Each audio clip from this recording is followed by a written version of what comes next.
तत्सवितुर्वरं रूपम् ज्योतिः परस्य धीमहि यन्नः सत्येन दीपयेत्।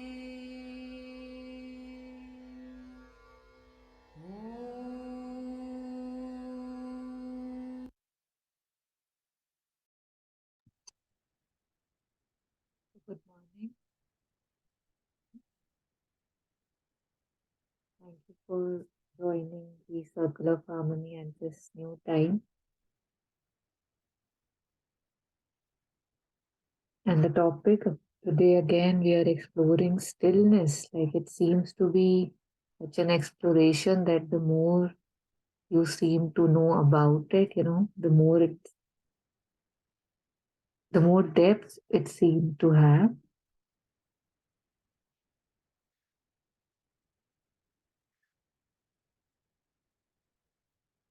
So maybe we can begin with a small practice of stillness. So if we are fine, we can close our eyes. If you want to keep them open, that's fine.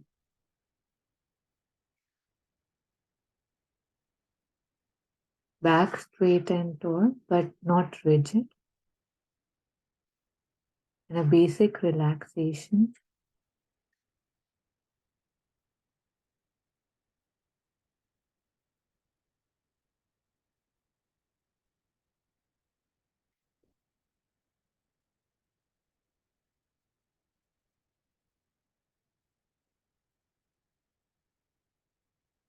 So beginning with the focus on my breath, as we mostly do.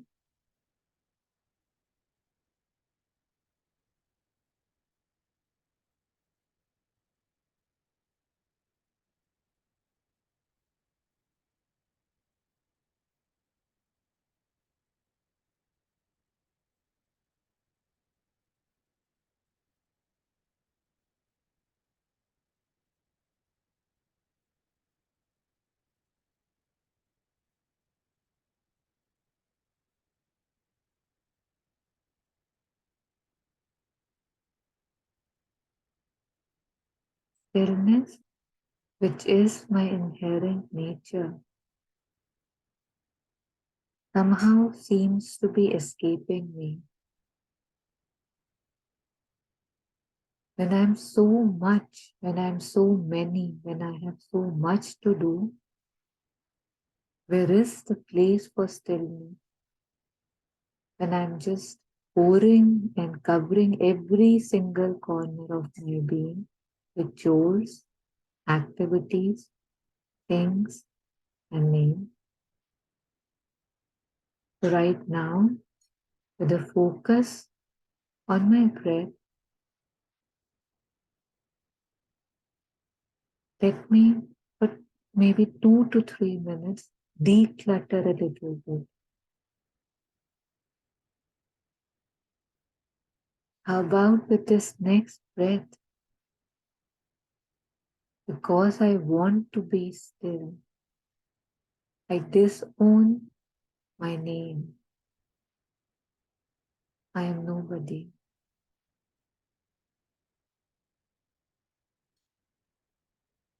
I disown my stories. I am nobody.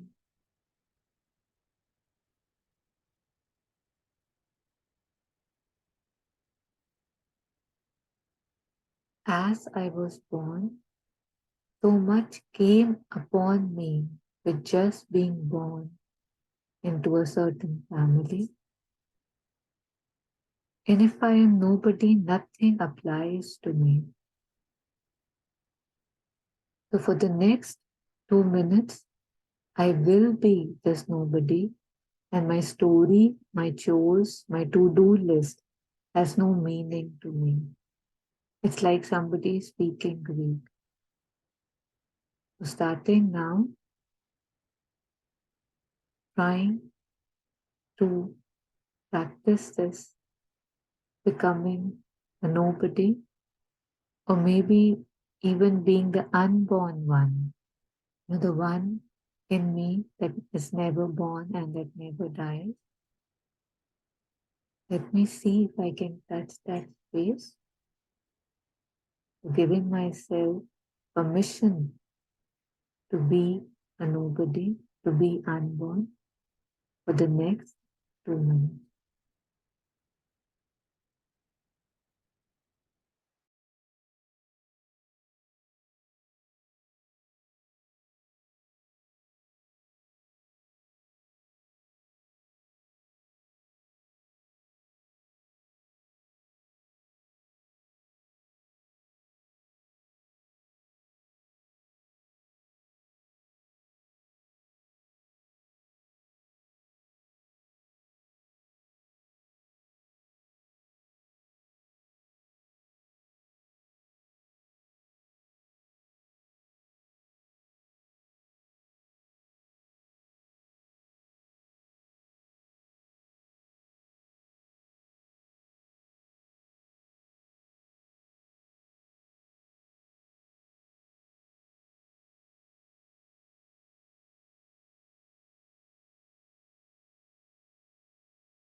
So much disturbs me, so much distracts me,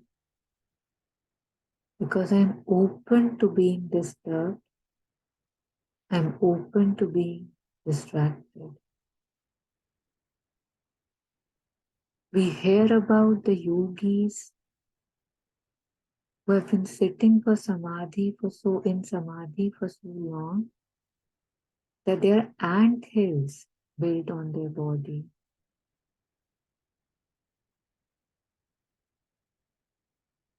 But they're still in samadhi. And here I am, wanting to still my being, wanting to have silence for 2 minutes, sitting in a beautiful room in a comfortable chair. And the world seems to be just waiting to enter me.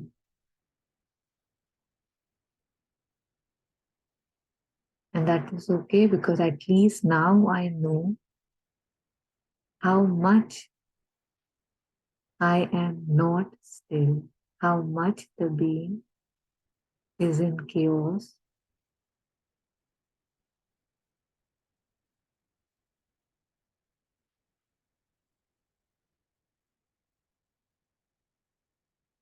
So this knowing is my first step towards an aspiration, towards a yearning, towards a cry from within for a freedom from myself, from a freedom from my patterns, my impulses, my random, bizarre thoughts, purposeless, reasonless, unnecessary, yet there, yet escaping me. But now I see them more and more, and that's a great beginning.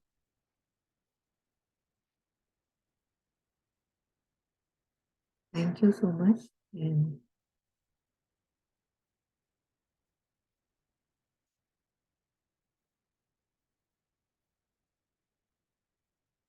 the other day, I actually came across a book which had a nice opening. I'll just pull that if I can find it.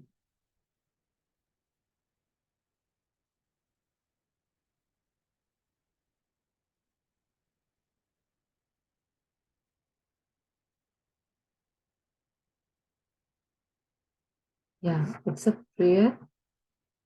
So it says, to my body before it knew rejection, to my mind before it was taught anything, to time before it was fragmented by denial, fear, to the being I was before life began.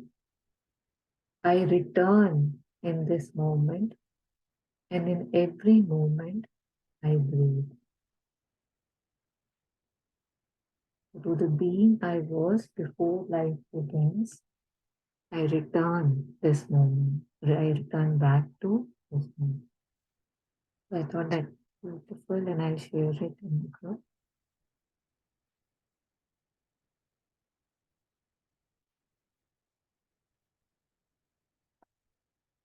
When we start wanting to be still and when we see the chaos that I am full of, it's really hard. It's quite frustrating. It's like unbelievable the number of thoughts, the unnecessary repetitive nature of thoughts that I see, but without getting frustrated or repulsed, knowing that what my state is, and now that I can see the trash, now is the time to clean it. So let me not get repulsed, let me offer it and make myself lighter. It's like, say, when we are driving at high speeds and the windows are open and we don't realize how much the noise is until we close the windows, right? And then suddenly we realize that, oh my God, there was so much sound. Just like that, we are not even realizing what all up and down, left and right, unnecessary is happening in my being. So when I'm connecting within more and more, the chaos which was always present because of the way I live becomes apparent and I can close the window. Yes, invokings, reflections, and sharings, especially about our practice of, those pockets of stillness and silence. If we have anything to share on that, that would be great. Yeah, Taru. Yes, Sardaji, good morning. Yeah, good morning. So I just want to share a very small observation. When I started this stillness practice, initially it looked very far for me. I was really scared whether I'll be able to sit for even 2 minutes without thinking of anything. But the first week I couldn't succeed. I did only for 2, 3 days. And after that, slowly, I'm able to sit for 2 minutes very often. Even my eyes open, I'm trying to be still. So now it is looking like, as if it is my friend. It is really beautiful. Yeah, and you see, it's not even a month that we have started our aspiration towards it, and see a mountain or something that seems so far. You yourself are saying it looks like it's a friend now, right? So Yeah. seems that nothing is far, right? That if I aspire for anything that looks far, I must remember how this looked far and how it was so easy. I remember. And another thing I noticed about my behavior, I'm not very tensed if somebody says something. I'm not easily triggered. I'm hearing what the other person is saying, but as a practice, it just comes as a routine. Oh, she's saying something, but my reaction to that statement is very calm now. This happened 2, 3 days back. Somebody said something, then usual me will react. At least not to them, to react to myself. How did she say? How did she say? But this time it's okay. Maybe she's right, maybe she is wrong. Why are you bothering? Why do you bother about that? So it was beautiful, Taru. Really, it helps. That's what I wanted to share. It looked like very scary, and whether I'll be able to reach that stillness, I was scared. But I didn't think about that. Now slowly, when I do it for 1 minute or 2 minutes, very often, quite often, maybe in a day 4 or 5 times, just 1 minute. I thought, don't keep for long and all. 1 minute is enough for you. Just try, and it is really happening. Thank you so much for this beautiful practice. Yeah, I Thank just you. wanted to share. Yeah. Yeah, when we travel also, this is really helping, as if a friend is waiting for me. What you That- said was so symbolic that now that when I'm used to detaching myself from the chaos of what all is going inside me, and I'm not jumping into it, even outside when somebody is saying something, I am still feeling that step back, right? That it's yeah, just noise. It's just noise. Doesn't matter who's making it. It's just noise. Yeah. So to experience it firsthand so fast is great. Yeah, yeah. that's beautiful. And Okay. we had been to Pondi this week, and this time's meditation was totally different because there was nothing. I was just sitting in front of the mother in the meditation hall, just seeing her, looking at her. That's all. Mind was first day it was a bit difficult, as usual. Everything was going round and round, round, round, and but from the second day it was beautiful. Beautiful, really beautiful. Thank you so much for this, this knowledge. No, this is Otherwise, no, yeah, nothing from me. We are just exploring things together and just see that you are saying you are doing it 4 to 5 minutes a day. And this is yeah, what you're sharing. So imagine what my possibility is, right? Four, five yeah, minutes in 24 hours is giving me this stillness. And the more those, if it becomes maybe 1 minute in every hour, that would be probably 24 times, right? Like maybe not yeah, at night. And yet, when you start observing and stilling, this even carries on in your sleep. You start detaching from your dreams as well, and you start questioning that this can't be this can't be real. This is not adding up. This is not those factual presence towards life. It doesn't stop when we are actually sleeping as well. And Mother and Sri Aurobindo have written beautiful, there are compilations on uh, the sleep, the what is this thing, right? The what is it called? The thing of sleep and yoga of sleep, I think, and dreams, and many other books. So just there's so much waiting for us. And yeah, it's just us who, when we are ready, yeah, here is it, the yoga of sleep and dreams, the night school. I don't know if it's the mirror image is coming. No? The yoga of sleep and dreams, the night school of sadhana. So again, lot of such compilations are there, but yeah, let's start with the day and then we'll worry about the yeah. night later. Yes, thank you, Sarah. Thank you. Thank you so much, Taru. Thanks a lot. Yeah.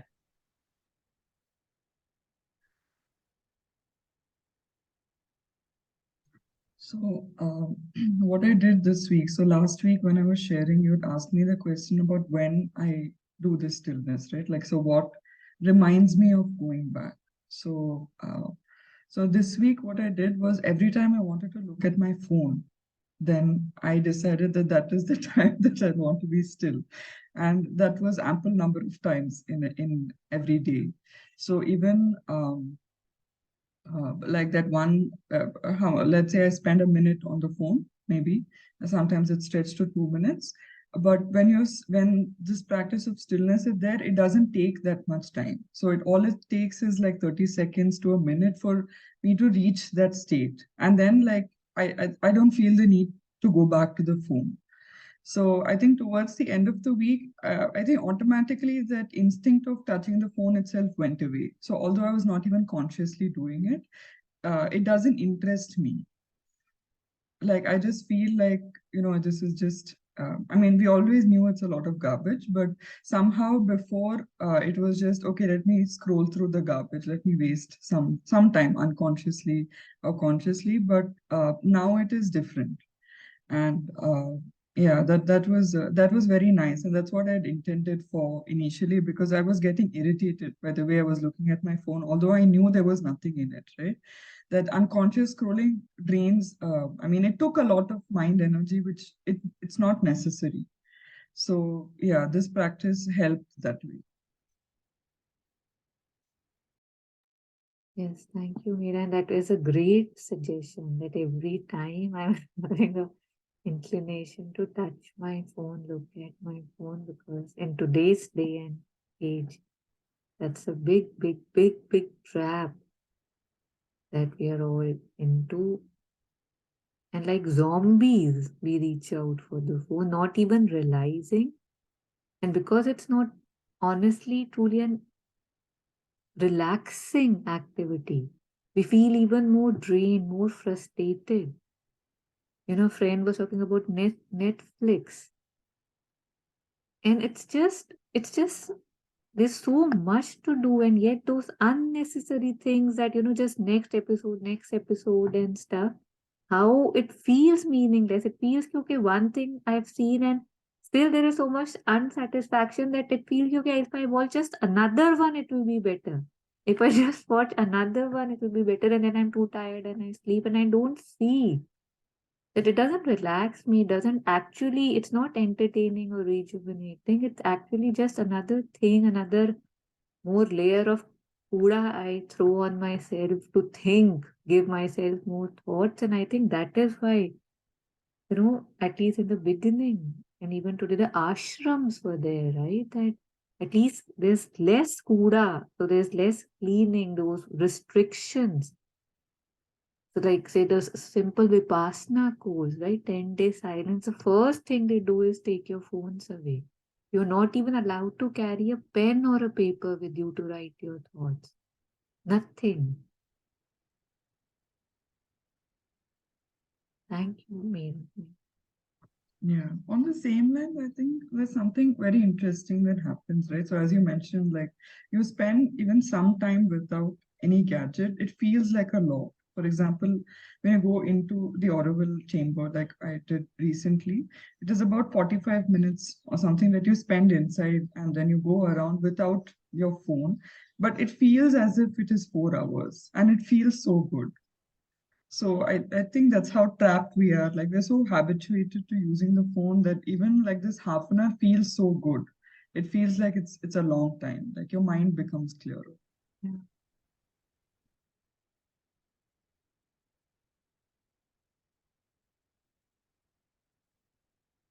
And I have actually had conversations, like if say I've observed that somebody is mindlessly on their phone hours and hours, repeatedly. I've seen it for weeks. And when they're saying, they don't have any time, oh my God, oh my God, oh my God. And then I've gently brought up this thing that, what about, how about we don't spend so much time on the phone? Let's see how much time we have. The answers always have been, but I don't spend any time on my phone. That's not me. Yes, what you're talking makes sense. So, and I'm not saying people are stupid. I'm saying I am stupid, and stupid maybe is a strong word, but I don't even see that how much I am spending time on it, because it's just a mindless activity. For me, it doesn't feel much. That's how blinded we are, that if a person who's looking at you feels that maybe you're spending 5 to 6 hours on it, and you can actually say that, but I hardly use my phone. That's something to think about. Like when I get those responses, I really look within and see that, oh my God, how blind I am to the things I'm doing. And that is why my life is, not exactly what I would want to be, because there's so much in it that is really not giving me anything. And then I say life is precious and I must, give it a lot of, I don't know, attention and love. And here I am, not here, not here, not. So didn't say that to say that, I am holier than thou, but just how blind we are, in myself very much included, about where my time is being spent. And yeah. So is there anybody else about the stillness, thing, any resistance, any other discovery?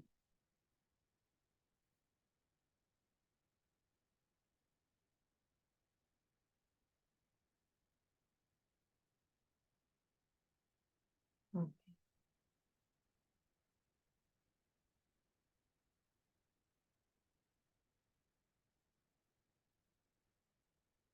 So the session is over. We all know stillness, and yes, Please, not yet, ma'am. Thank you. Like I've said before, for me, the repulsiveness is more felt than it used to be. That's what I felt. Um, like Miraji was sharing, how she was able to notice how phones take up so much time. For me, those YouTube shorts were that to me, one after the other. But what I will not say that I've won over it, because that would be me lying. But I will say that the repulsiveness and the repulsive nature has started and is saying, nahi, nahi, ye nahi chahiye. It's like someone feeding me Karela and I'm saying no. So that's exactly how I'm feeling. Thank you.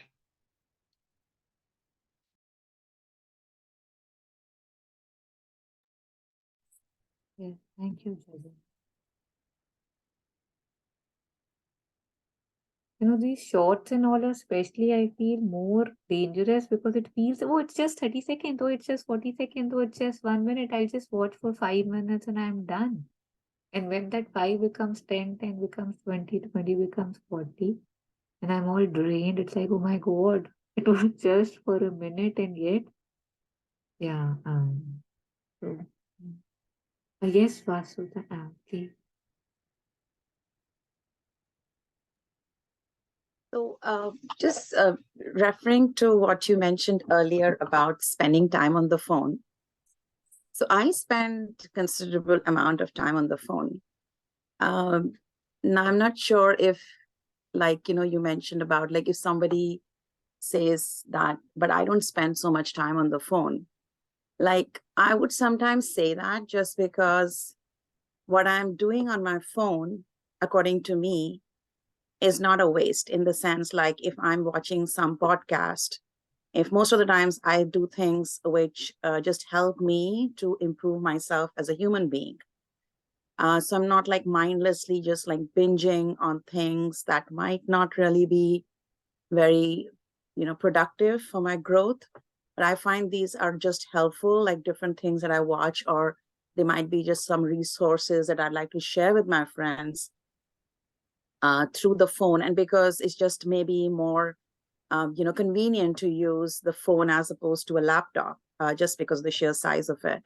So I'll check my email, I'll do things like that on my phone. Now, that's just the way I do things. So like somebody would say, okay, you're spending a lot of time. And like what Jagan said about YouTube shorts, sometimes I watch that, but I'll be like, if I feel like I'm feeling a little depressed and I want to watch some puppy videos, they make me feel really happy. Like I watch those husky puppies and I feel so happy. I feel just nice. So for me, it's just like, hey, I'm not harming anybody. I'm not doing anything, like they're not any vice in this, according to me.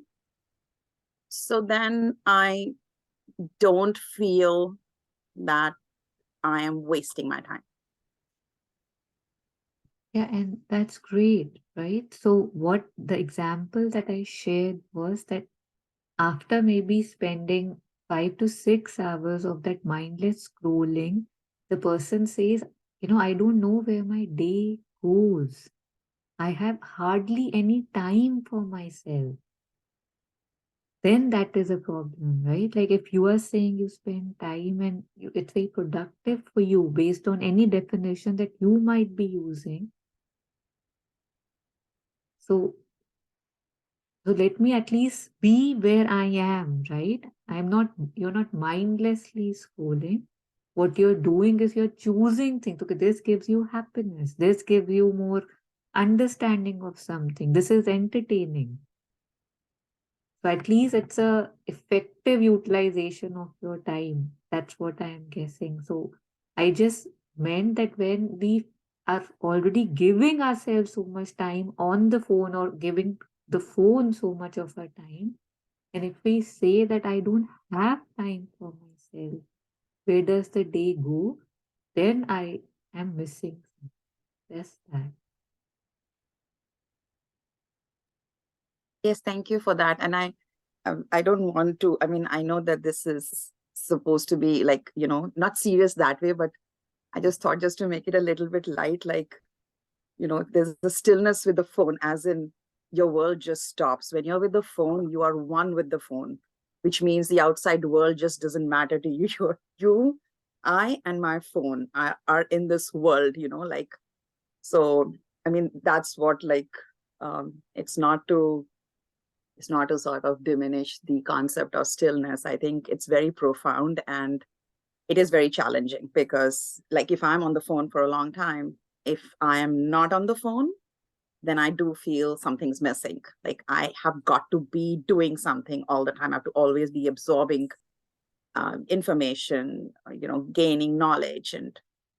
And yes, it's right. Like to a certain point, if it gets like even that absorption of knowledge can sometimes get very overwhelming and it can leave you drained at the end of the day, even if it is like positive, but maybe it's too much, just going on feeding yourself with these videos or those podcasts and what have you.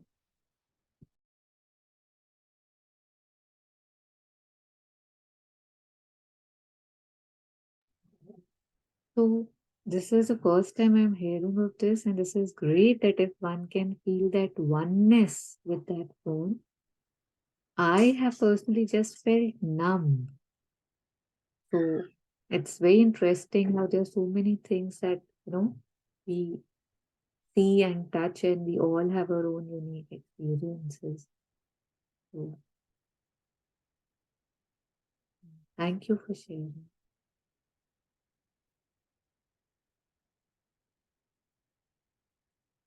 All experiences seem to be so important, and so many masters and mystics, they have spoken about the necessity of all these experiences so that I can finally be silent.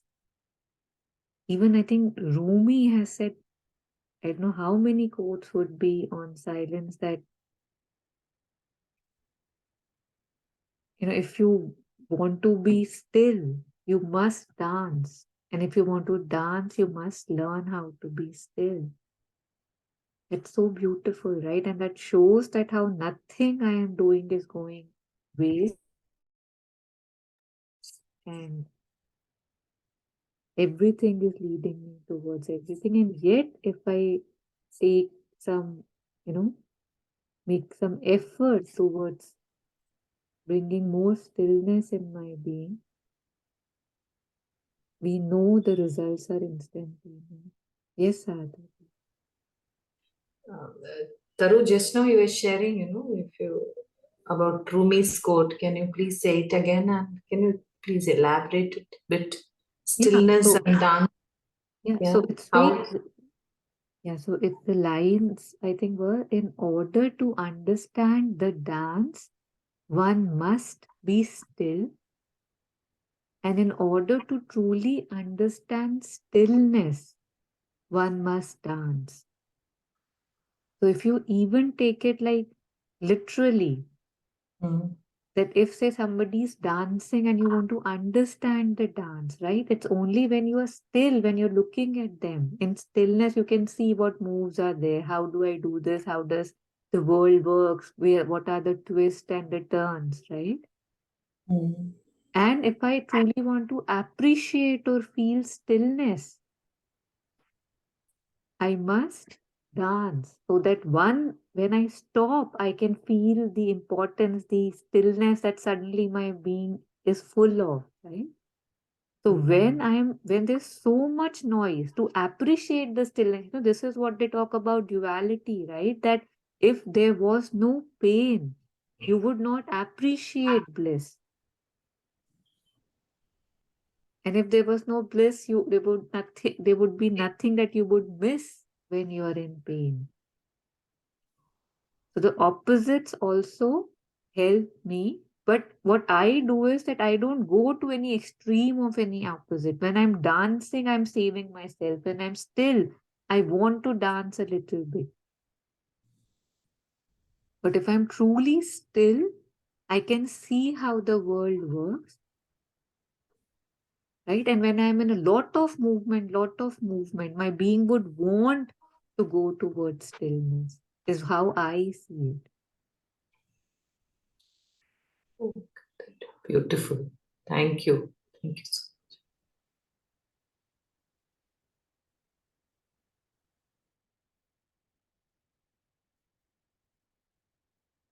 Yeah, Meera, you wanted to say something? Okay. So, there were some things which I wanted to cover with you, although they might just seem a bit not very smooth, but we'll do this today. So, there was this one thing that I had seen. It was like last time when we were discussing the issues. I mean, the reasons why we are not able to probably be still, or what stops me. So, things like mind would not stop, right? We forget we need to, frustrated with thoughts, need to find time, like and we realize that it's like my association with the I that makes it the most difficult. So once, Monica had shared this link to a movie called Mission Joy. It's a book as well as a documentary, and it features Desmond Tutu and Dalai Lama.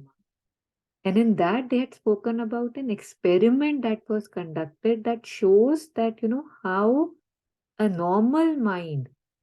So if I've had some episode of pain, or if I'm expecting pain in my life, after gone through some pain, my mind is always in a state of pain, as if even if it's not there, I'm expecting it and it's paining me that, oh my God, very soon there will be pain again. Comparing that to a mind that knows stillness, knows meditation, knows how to be present, it's only in pain when there is actual pain, and otherwise it's silent. I thought that was very interesting and very indicative of how we live life. So I could find that on YouTube, and I will share it so that we can all again see it. So here it is. It's a small clip, and if you can't hear it, please let me know. Experiment.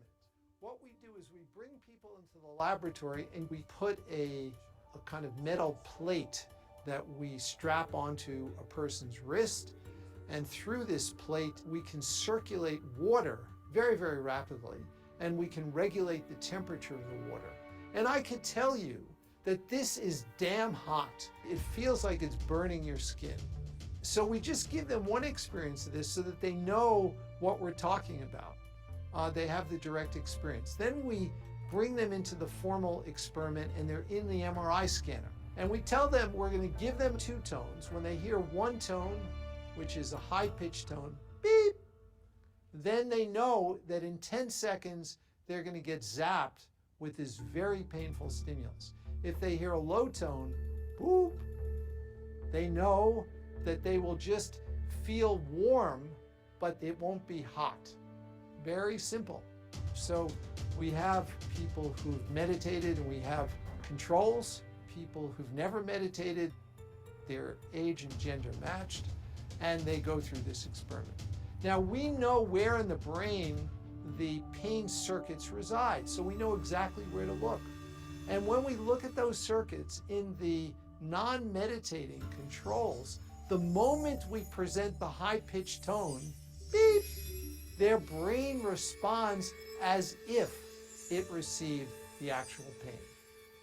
So nothing's happened other than they got a tone, but their brains are responding as if they got the heat. When you do that with the meditators, they receive the tone, beep, nothing happens. There's absolutely no significant change in the pain matrix. They're flat. Then when the actual heat comes on, both groups respond. But then as soon as the pain goes off, the meditators come right back down to baseline, whereas the controls persist. Their pain circuits are still reverberating. It's as if they can't shut them off. They're ruminating about pain. The conclusion that our work has led us to, very simply, but we think it's a very radical conclusion, and that is that well-being is a skill. Well-being can actually be learned, it can be nurtured, and it's a skill that can enable us to live a happier life. When human beings first evolved on this planet, none of us were brushing our teeth. This is a learned behavior. It's not part of our genome.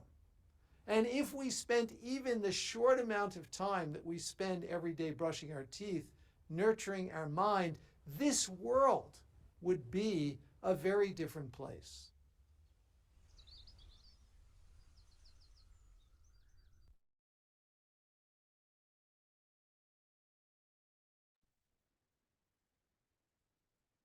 So I think this is really indicative of our lives, that how even 30 years later, 40 years later, I might be feeling the pain of something that happened to me, that happened to a loved one, and I would be, just vibrating in that pain or that trauma, while there's nothing real that is happening. Most of the times, I'm just expecting things and I'm just recoiling and I'm just, feeling that repulsion towards things. Nothing really has happened, right? Like we saw in this video, the stimulus had not started and the brain is reacting. And this is symbolic of my life. Lifetimes are lived with such meaningless stimulus. While growing up, I feel so stupid saying this even now, but that was the truth. Like, I was the third daughter in a house, and in an Indian household, obviously everybody wants a son. So the first time when I left for my education in United States and I saw my mom break apart, that was like I was maybe 20, let's say 25, for example. So after 25 years, I realized that, oh my God, it was just a creation in my mind. She does love me. See, she's falling apart. So this is how stupid we are, right? Like, okay, something I thought I see or I feel, and that's it. That becomes my reality. This doesn't have to be anything real about it, about the traumas that I'm carrying, about the complaints that I have. And yet they are a constant source of pain in my life, phantom pain. The limb is not there and it's paining me. The stimulus is not there, the fact is not there and it's paining. My brain is reacting as if it is there. If you remember, if any of you were present, we had seen a video in which, they had basically kept a false hand and arm, which kind of looked like my arm and was wearing kind of the same thing, and we were stroking it and stuff. And it was a dummy hand. My arm was hidden behind a screen like this, and a dummy was placed. And then there was a knife after 2 minutes that was put in my arm, and my body recoiled that it was my arm. I'll share that again in case anybody wants to see. So that is my reality, that how I so it takes me a minute to believe something to be true or not true. And my life can be based on that. So may I learn something from this and wonder whether the thoughts which are, totally ruling my life, the trauma, the incidents, some past events, are they true today? Do they mean anything today?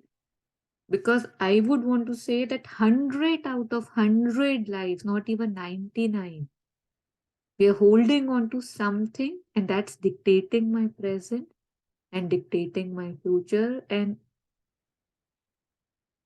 I don't know, it's not fun. It's actually quite dumb of me, but that's what I am. That's what I do. I apologize talking more about myself than anybody. Yeah. So before we proceed forward, I mean, another short clipping I wanted to discuss. If there's anything on this anybody would want to comment or just share what they thought of it, we can take that up right now. Yes, I'd like to comment on how you felt about when you were leaving and how you felt that your mom has always loved you, but maybe when you saw her breaking down, that's what's like, oh, she always loved you. Do you think that it was because you could visibly see her crying, which maybe you might not have seen before because there might not have been a situation like that, that you felt, my mom loves me? Did you have to see that visible demonstration of her breaking down that made you then reflect on, my mom loves me and has loved me all along? Because maybe that kind of a situation never happened before. You must have always lived with your mom before that. Is that a possibility at all? Yeah, You're not thinking as such? absolutely. It's a certainty, not a possibility. Because, especially in India, most of the families, they are not expressive, right? There's no Yes. hugging, there's no kissing, there's no I love you, there's no you mean anything to me, or you're the star of my eyes. Like, if I had to ask my mother to say that, she would faint that have you lost your mind? If I would try to hold my dad's hand, he would flinch, "Okay, what do you want?" So that's how it is. And a child doesn't understand, right? Like she sees movies, serials in which there's so much expression of love. And you've heard, one of your aunts saying that, when you were born, your mother cried for 2 days, or, that happened, which meant nothing. It wasn't for me. It was just the circumstance that, oh, now I'll have to have another baby because the family needs a boy. But I just, kind of,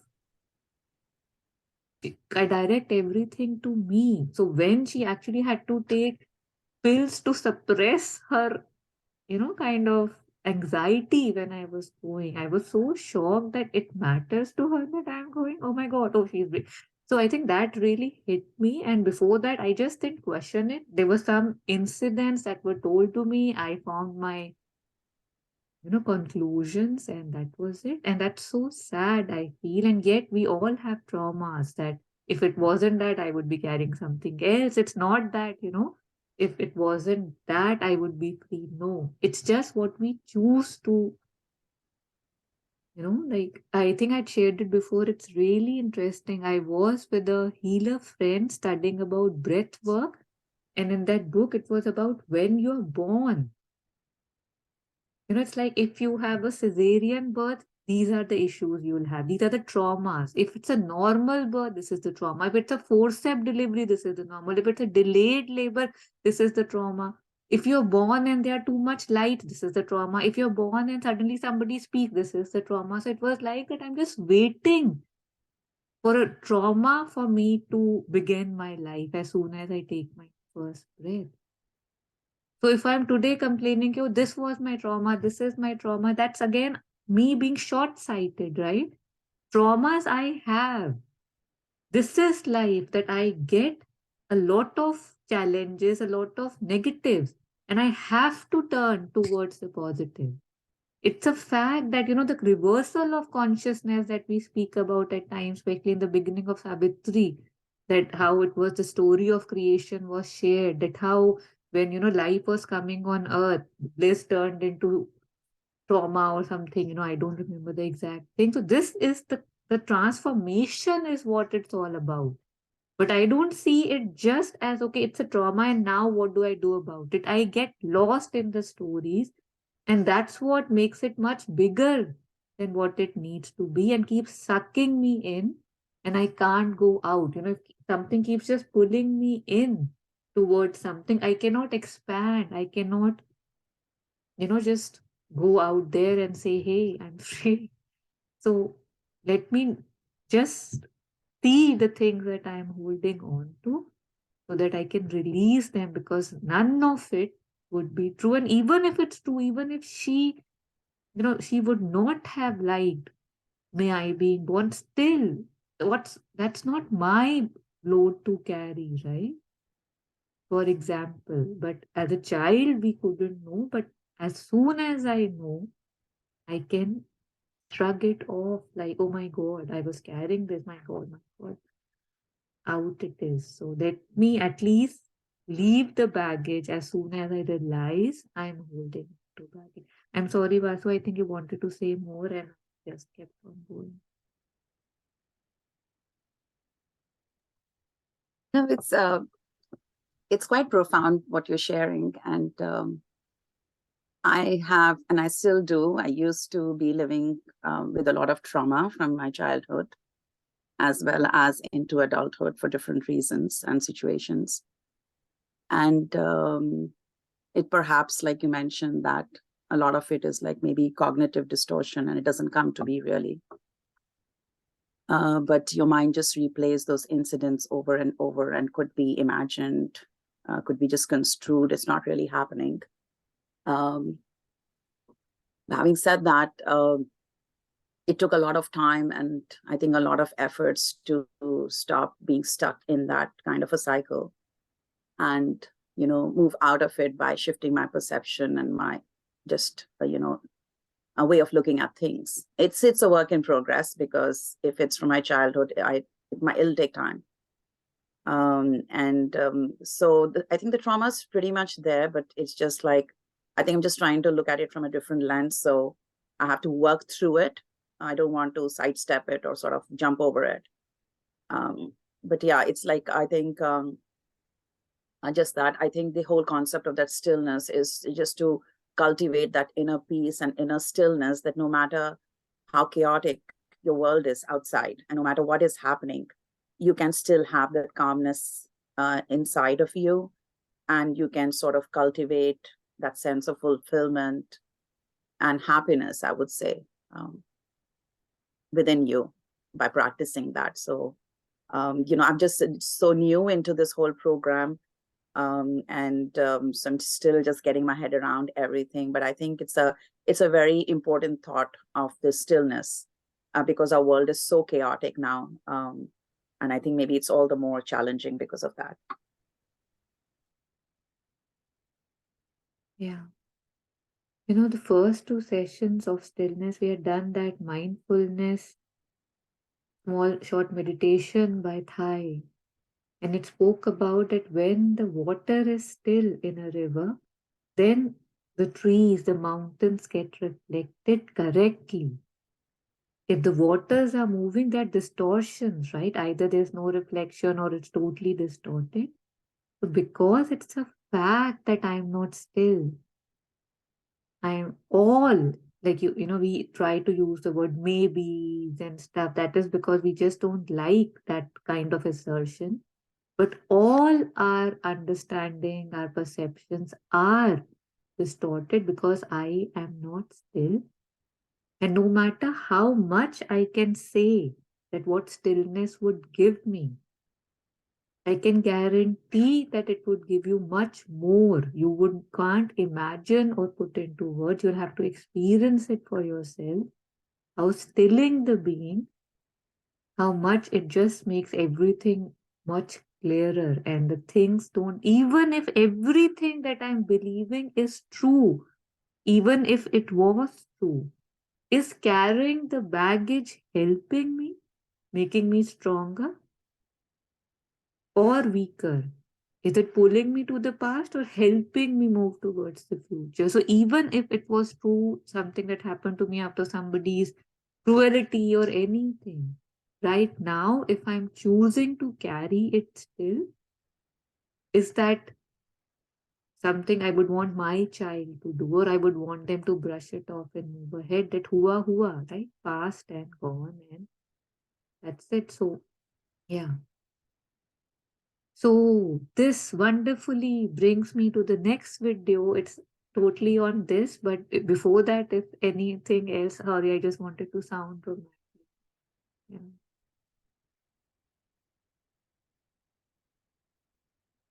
Jagan, I felt you was wanting to say something. Is it? Yes, thank you. That video you showed for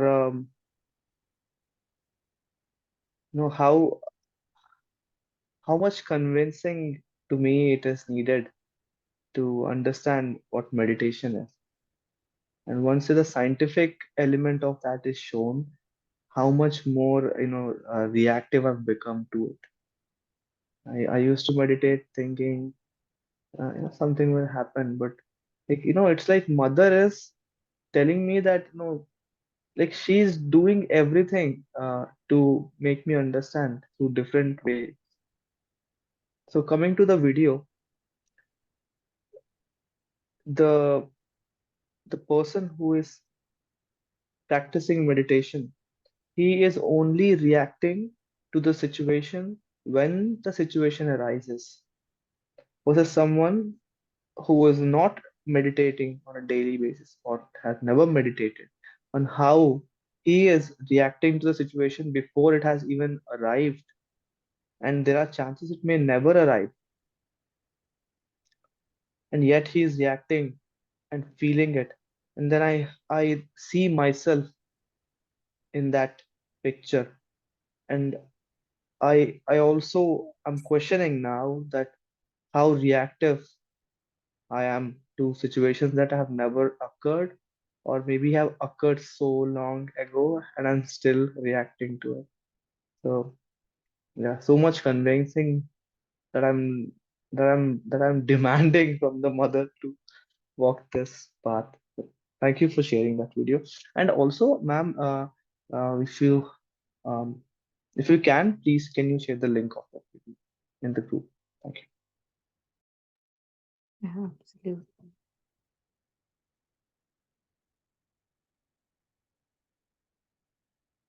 Yeah, anybody else?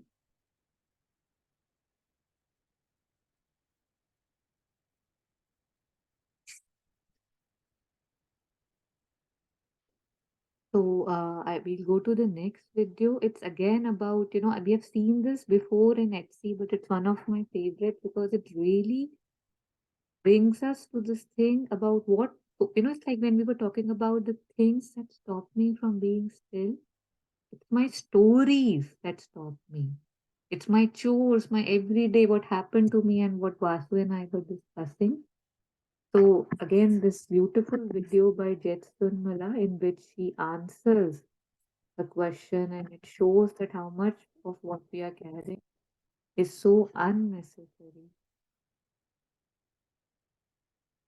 So yeah, you can't hear it like When I was 11 years old, I was in a car accident that killed my mother, and since then I've lived a life that revolves around bitterness and anger.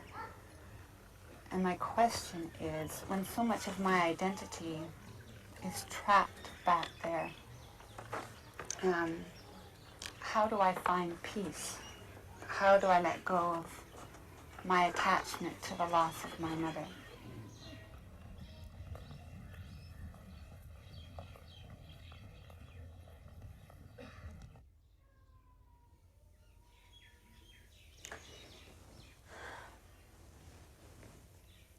From the point of view of what we were talking about this morning, from that viewpoint, then you know already the answer. We are not our memories. We are not, memory is just a thought. It's not a thing. Do you understand? You see, normally when we think me, then immediately there's this parcel of identifications. I am female, I am male, I am Australian, American, European, Tibetan, Indian, Nepali. I am an intelligent person. I have always been really stupid. I had a wonderful childhood. I had a terrible childhood.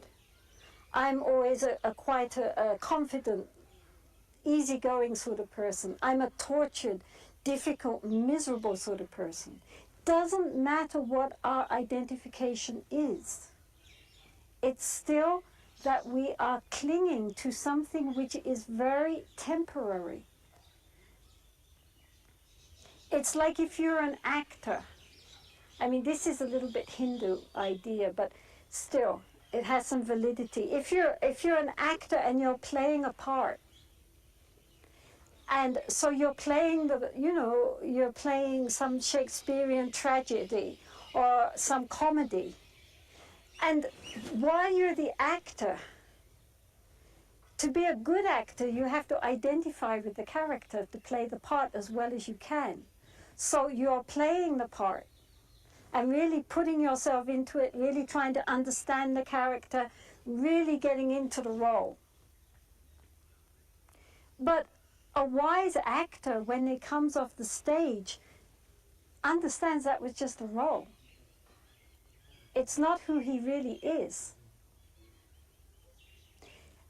In a minute we're going to do, there's a question about Tantra, and this will come up again, this whole question of false identification, because this causes us so much trouble.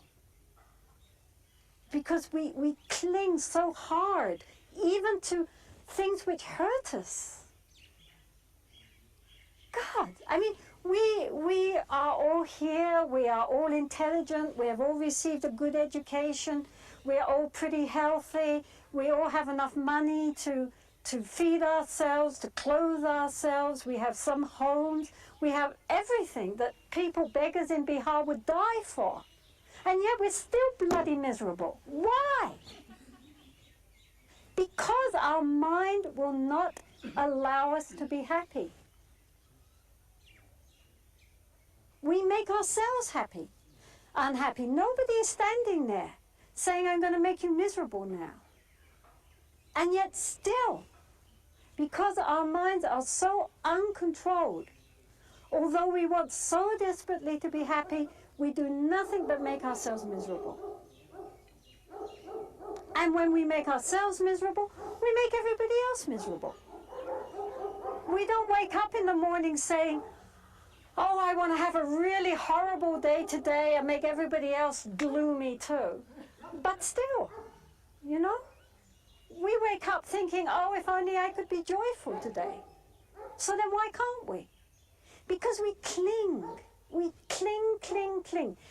As I said last week, if there's one message in Buddhism, it's let go. Just let go. But we hold.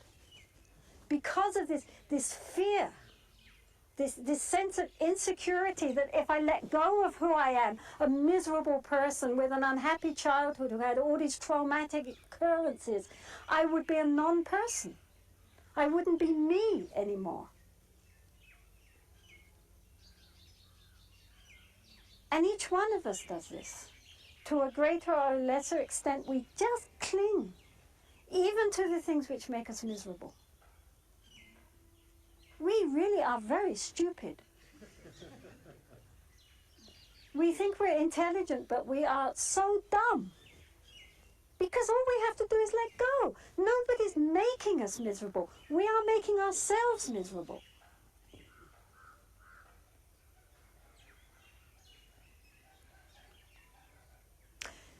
So I would suggest that you do some Vipassana.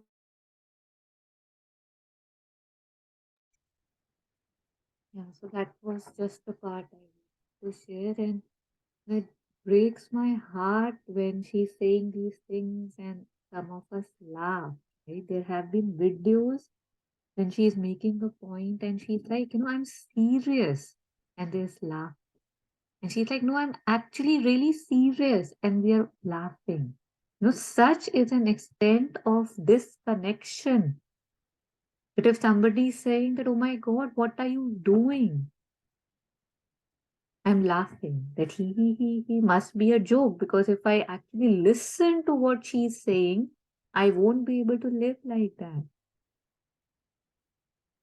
She's saying I'm stupid and I'm laughing.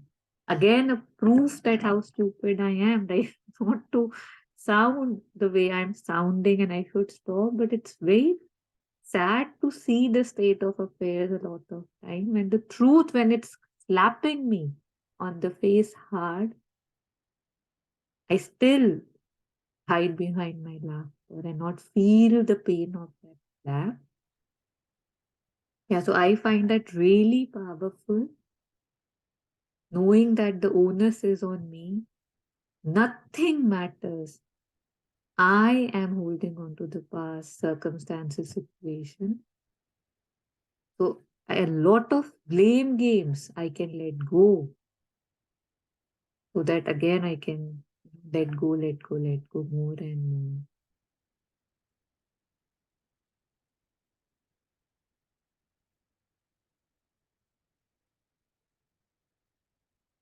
Yeah, anything on this?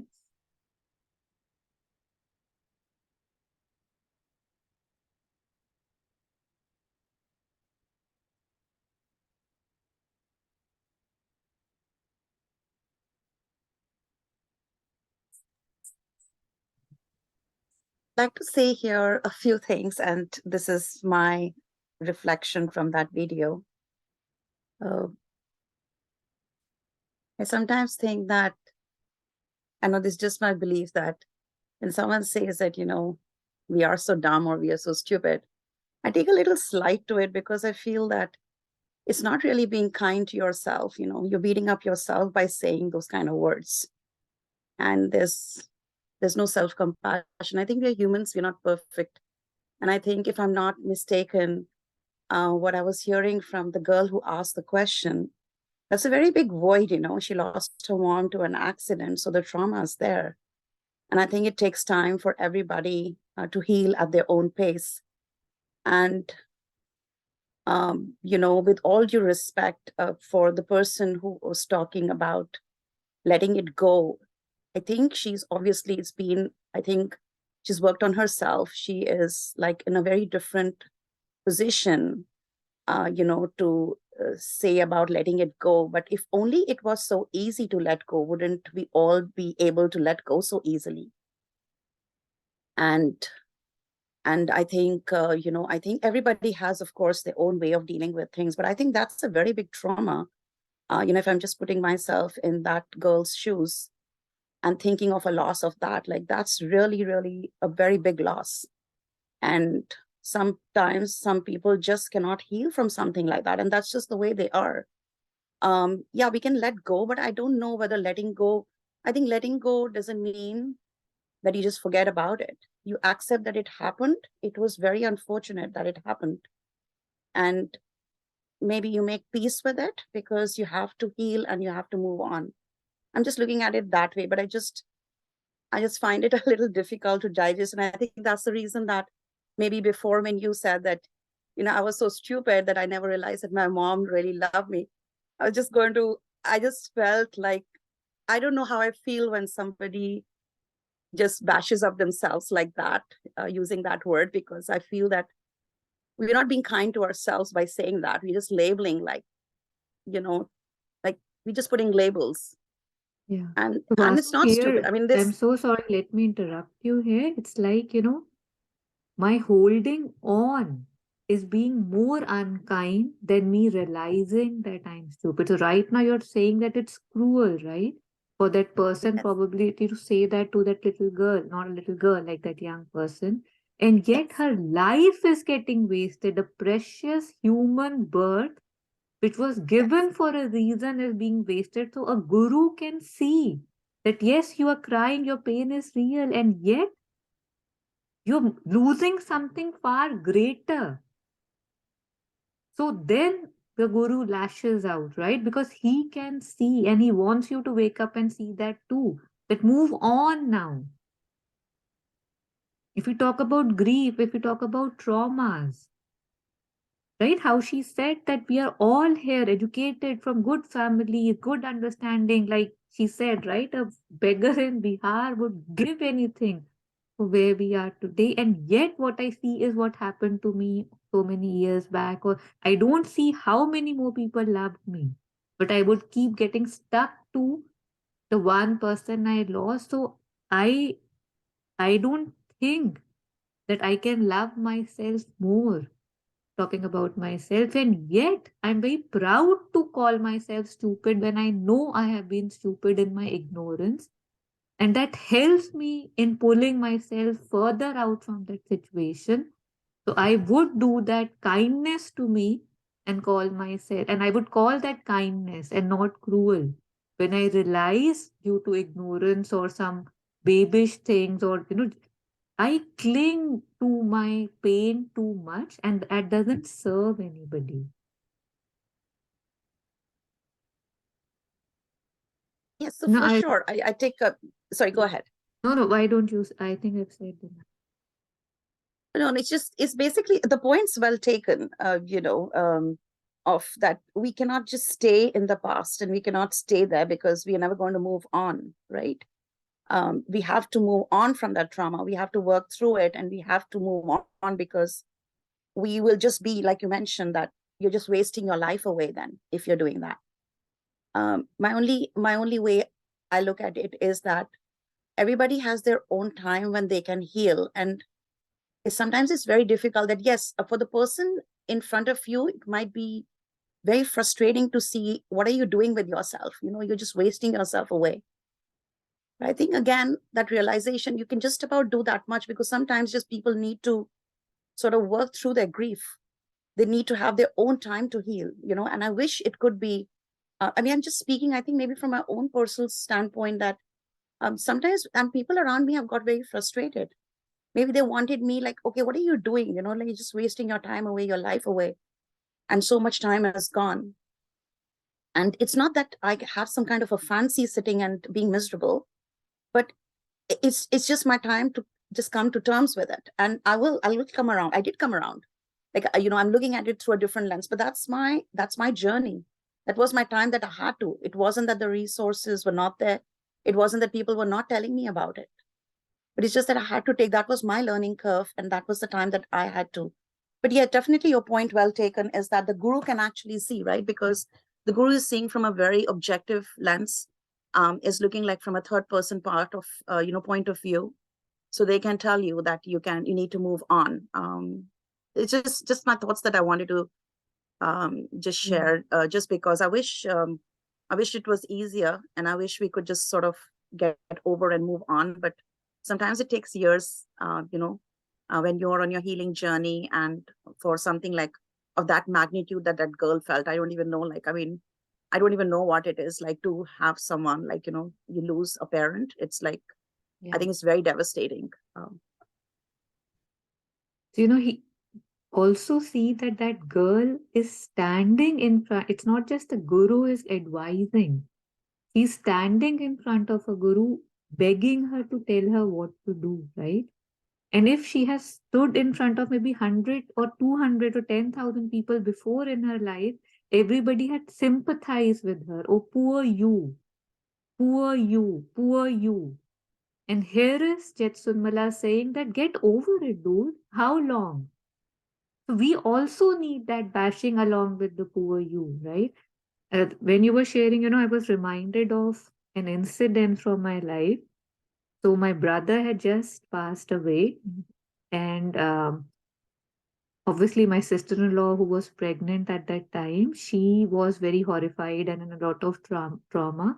So the second day, I think, after his passing, she lived on the ground floor. I was on the first floor with my parents.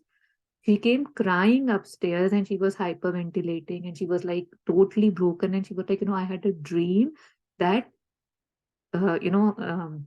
the elder daughter, like in the sense, sorry, my brother, my sister-in-law, was pregnant, and they also had a girl who was 4-year-old.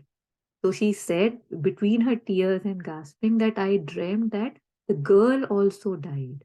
So like I lost my husband, and now when I woke up in my dream, I lost the girl's name is Meera. That Meera also passed on, and she was like crying, and her mother was trying to console her, ki nahi beta, and that was making her further go down into the dumps. And I just asked everybody to leave the room, and I was like, kya problem hai? And she said she saw. I said, what are you saying? Was it a dream or it has happened? She said it was a dream. So I again shouted that, if it was a dream, is it real? He said, no, it's not real. So I said, can you say it's not real? She said, yes, that's not real. So I said, then what is the problem? And within 10 seconds, she stopped hyperventilating. In 30 seconds, she wiped her eyes. And in 2 minutes, she said, thank you, I'm okay now. But when her mother was giving her that shoulder to cry on, that, oh, mera bachcha, tere saath kya ho raha hai? Her hyperventilation was going from bad to worse, and she was going in for a panic attack. So, as a third person, one can say that, oh, how could you be so cruel? This was a lady who has just lost her husband in a bizarre nature accident. How could you be cruel? And yet, what I told her was that there are things that have really happened which are causing you pain, and there are things that have not happened that are just accentuating that pain. ये हुआ मेरा क्या होगा, जब होगा तब देखेंगे ना, अभी तो मैं अपने आप को स्टेबलाइज कर लूं. So just sometimes we need somebody to stop us in going in different directions which will not serve us. We have too many shoulders that let us cry. And sometimes we do need the shoulder who just pushes us away and says, problem kya hai tujhe? So for everything, there is no formula. And I'm not saying that every time somebody needs to be pushed away. I'm not saying that at all. And yet it's needed, because being I, get stuck to my pain too. Like you said, nobody, like, how she said, nobody likes to be unhappy, and yet we cling to unhappiness. There is a term in Hindi, in the Vedantic thing, which is called dukh ras. My pain also starts giving me pleasure because it gives me an identity. I am the one to whom this happened. There's nobody who can feel my pain or something. I cling to that identity. And I am so much more than that identity. And so it's so difficult to let go of that identity, that a bashing or a, shaking is needed, that kya kar rahe ho, kya kar rahe ho, kya kar rahe ho? You're losing much more than you think you have lost. So wake up. So no right, no wrongs, and get everything as a place in this world. And yeah, sorry for that long reply. And Thank you for that. And I'm really sorry for your loss too. I just cannot, I don't know, but it is something that everybody processes it differently, but thank you for sharing that. absolutely, thank you.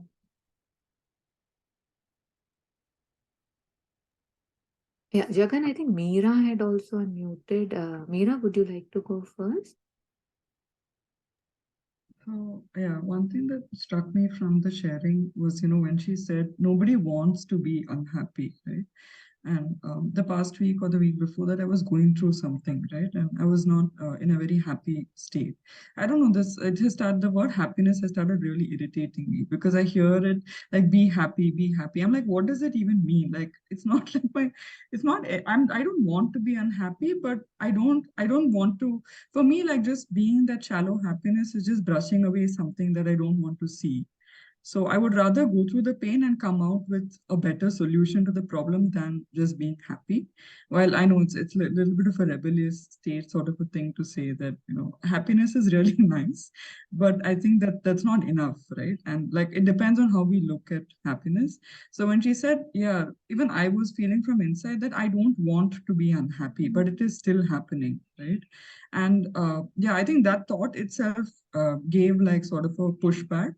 I mean, push from the situation that I could say that, you know what, I don't want to be unhappy. And it helped me see the problem clearly. Before that, I was just like drowning inside some wave of thoughts or whatever it is called as. And it was just in that state where, you know, something's happening, this is that, and that is this. But once you realize that, you know, I'm not that person who wants to be unhappy, suddenly things change. So that, yeah, that resonated deeply. Thank you. Meera. Yeah, Jagan, please. Thank you.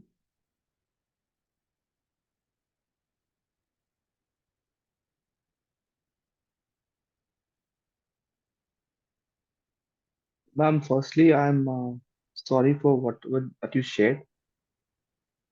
When I was listening to Jatsan Malaj sharing these things, one thing that I could see is he said, will you wake up every day thinking that I am going to make everyone miserable? That's when I laughed in the video because I've never woken up thinking I'll do anything at all. I've just woken up to see my phone. That's it. But you know, so long in my life, every time a that I had to do for someone else had come, I would see that I would put so much effort into that work versus that work is of mine, and I could see that I would not put the equal amount of effort. And I find that I've done that so far to to impress them, to have them to make them think that wow, Jagan ne kitna acha kaam kiya hamare liye. And so at least that was my moving factor. And now when Jatsimala was sharing, will you wake up feeling miserable? Now I'm realizing that by being miserable for absolutely no reason, my life is good. I am happy. Yet, by choosing misery over things that have happened and that don't even carry any weight in my life, I'm making the people around me miserable. And at this point of time, I can tell you that I have people in my life who are helping me. I think Mother is helping me through these people to change the course of my life. And this misery in me is also trying to make their lives miserable by sharing this misery. And now I find that even the person who is trying to pull me out of the flood, out of the flood waters, I'm trying to pull that person also into the flood water. How cruel is that of me? Or not of me, but of my misery. So that is something I'm going to write this down because at this point of time I have to write this down, and I'm going to recite this every day. That I will tell myself moving forward that I am not going to be miserable, and I'll also not make anyone miserable, and I'll see how far it goes. Second thing is Vasuji, the questions you ask are I really love the questions you ask because they are a sort of a reminder to me of what I'm trying to follow.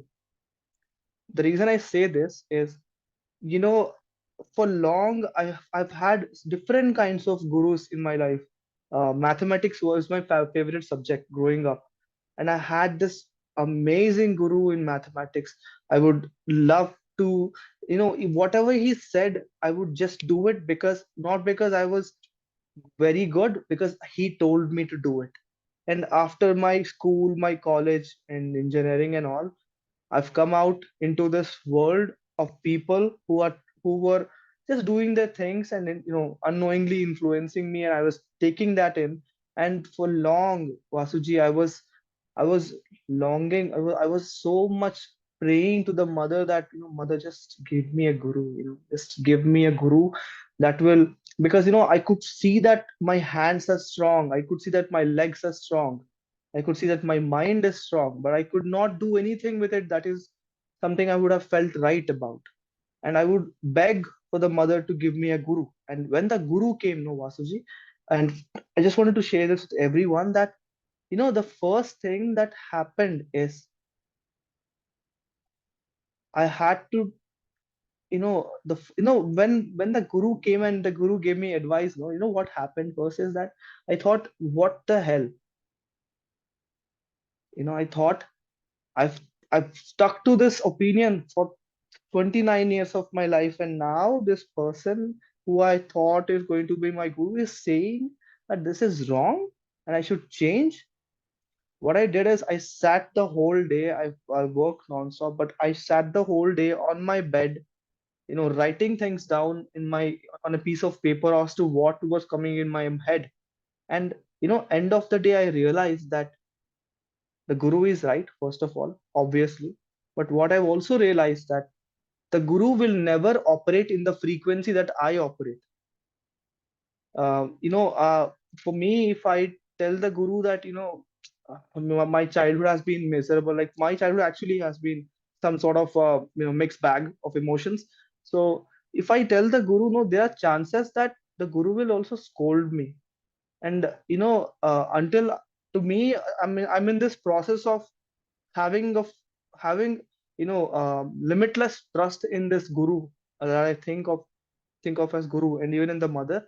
But I want to be at a state that I know that the frequency will never match, and I'm only aspiring to go to reach that frequency of the guru and of not of mine. Because in my frequency, if anybody operates on, I'll never learn. I have to get that higher frequency. And to be honest with you, it really hurts me. It's like someone is holding a stick and hitting my ego, right, non-stop, and it's crying out of pain. But I know that this is the right thing to do. So I personally feel that a guru in my life would not operate in my frequency. Thank you.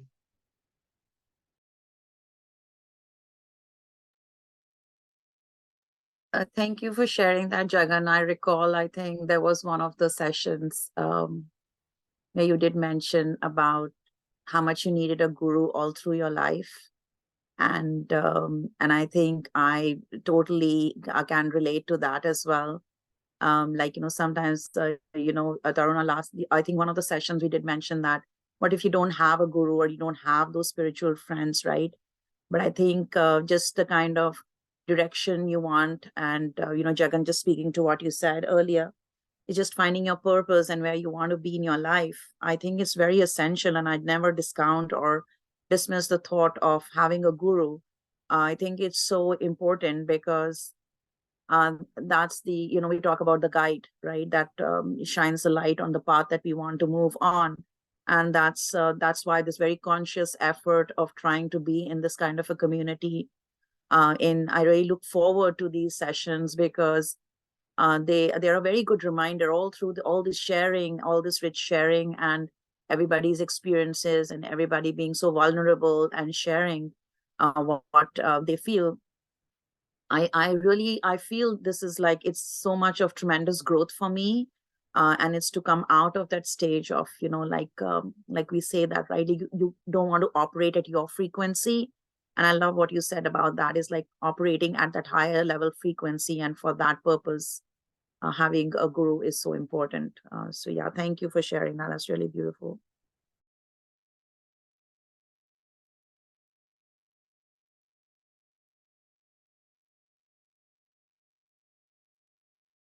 While Jagan was sharing, I was again reminded of that line from Acharya Prashant. He had said it often that तुम्हें आग से बचाने के लिए मुझे आग से नहीं तुमसे लड़ना पड़ता है. Right? Like, I am trying to save you from the fire, but to save you, I don't have to fight the fire. I have to fight you to help me save you. So how amazing is that? So it's, after 11 p.m. here. So although it feels hardly any time, I don't know where the time went today, but we'll end here. And I again just want to thank you for joining in at this strange time, extreme morning and really late evening. And really, I'm grateful for this company and this exploration together. And it's so, I don't know, fulfilling that, how so much more is possible, and where we are stuck, to see the stuck points, the sticky points, is really a good way of maybe we'll be able to let them go. So just taking a minute to just thank Grace and Divine for the opportunity of this company, this space, this mindset, this openness, that I'm willing to see out of different windows. And when I see, I might be living in the same house, but when I see out of different windows, the view can be totally different. I'm thankful for the flexibility and the suppleness in my being to be able to even see out of different windows and see that that too is a truth. The absolute truth I would not know maybe, but at least I can see the relative truth, and that helps me in being more flexible and supple. So may we all work towards our progress and greater lightness and simplicity. And thank you so much. Have a good night and a good day. Thank you. Thanks a lot, Taru. Thank you so much. Thank you, everyone. Thanks, Jagan and Vasuji. Yeah, thank you so much for